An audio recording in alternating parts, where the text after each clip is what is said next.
Okay, so here we are in July of 50, and I've started making decisions with the UN player. These are the reinforcements that I've committed to receive. This is the initial escalation value. It's a hard call because this is what I'm passing. And there's a couple of divisions in each of those, which could be fairly significant as the game comes to the later points. The first one would come in turn 7, the first big division. So, that's a key period of the game where the Chinese intervention is getting heavy and everything. So it's tough not to take them, but I'm driven by one factor, which is keeping the global tensions low. For every space on the global tensions box, the UN player is going to lose 5 victory points every turn. So this is actually this is the highest commitment that I can be comfortable with that allows absolutely no chance of the commitment of the global tensions going up in this first turn. There's going to be a chance later on. I know that I have to raise my commitment. The rules of engagement, I know for a few turns I can hold off on, but the mobilization level, I am going to have to pump up to level 2 at some point just because you need that up there to recuperate U.S. casualties. But right now, there are no U.S. on the board, so I'm going to go with this. I think level 3 for the initial mobilization level is just way too weak. I've just never been comfortable with that. To me, this is the conservative answer.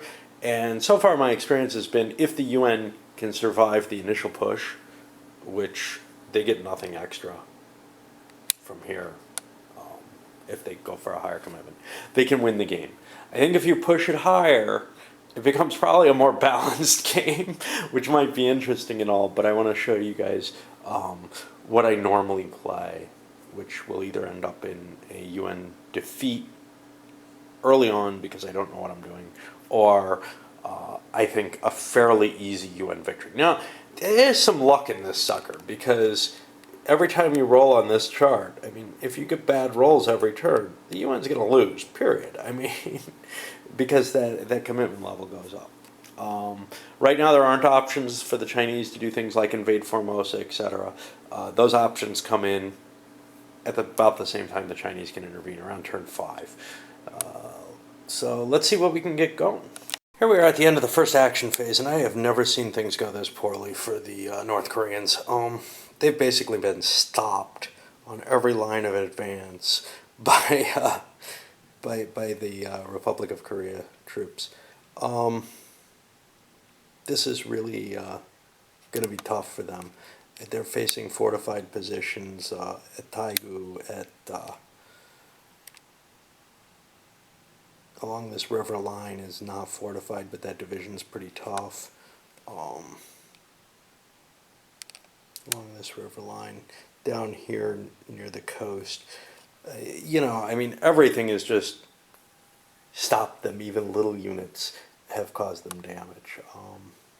I don't know how well they're going to do. I have the feeling the UN's going to be doing quite well in the early stages. How quickly the tide can turn in this game, though. Started out with a breakthrough along the coast here, and a North Korean unit charged towards Busan, putting that in danger. That made the American green units charge into attack, and they did a damn good job. They knocked it down to her by 2 steps. But it did force their activation, and last turn they didn't move. One of them didn't move, the one that was on the map, and now both of them are tied up right near Busan.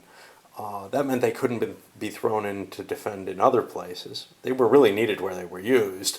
So that river line was breached, again at cost.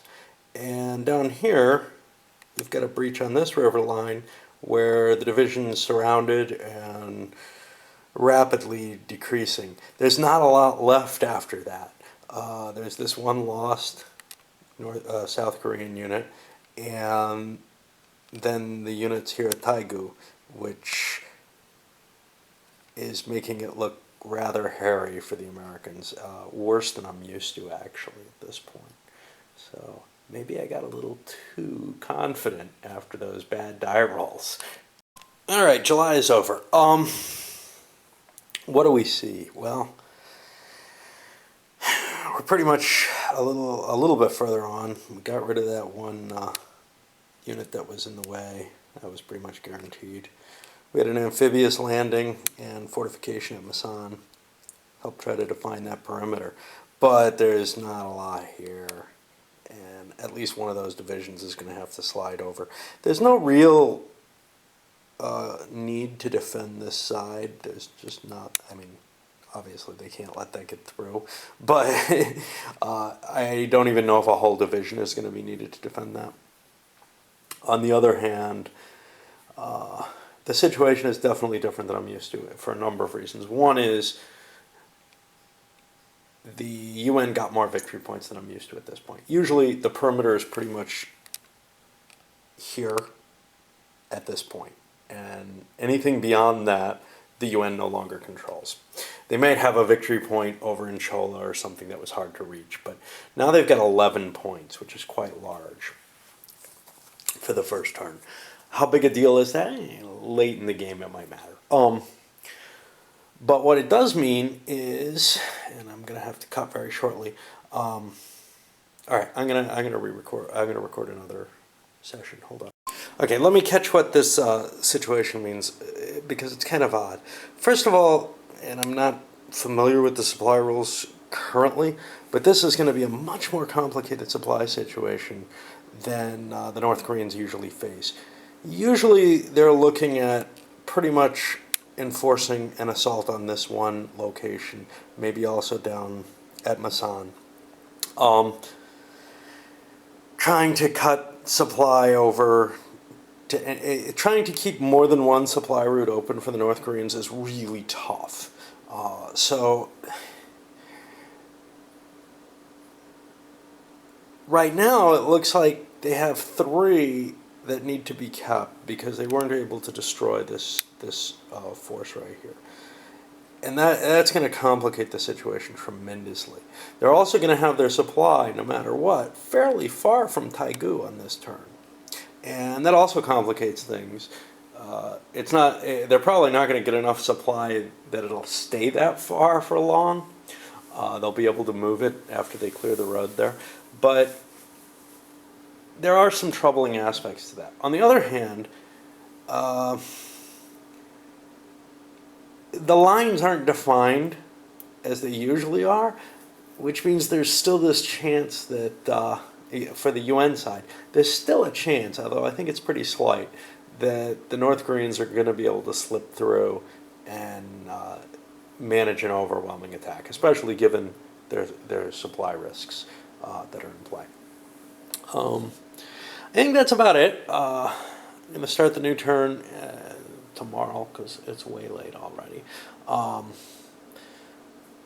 I'm not sure that I see any reason to increase any of the commitment levels right now for the U.S. And certainly they're not going to call on more troops. I don't think they don't need more replacements, so mobilization doesn't have to go up. They don't need more amphibious assaults, I think. It's hard to tell because that actually affects how quickly they can bring their reinforcements in. If they only get 1 amphibious assault for the entire turn, that means a total of 3 extra divisions coming in. Also, by not increasing mobilization, it means losses that they take in the first round won't get recovered in the second. And that's kind of bothersome as well. So I may have to do that just to prevent the risk from going too high. Things are too open right now to make this kind of judgment that it's safe to cut corners right now, I think. All right, I'm enjoying this. I've never seen one work out this way. And, a lot of the rolls that the North Koreans got were really horrendous. But it changed the nature of the game. It's not like they're just hosed. It changed the UN responses enough that Not sure the result's going to be too different. Okay.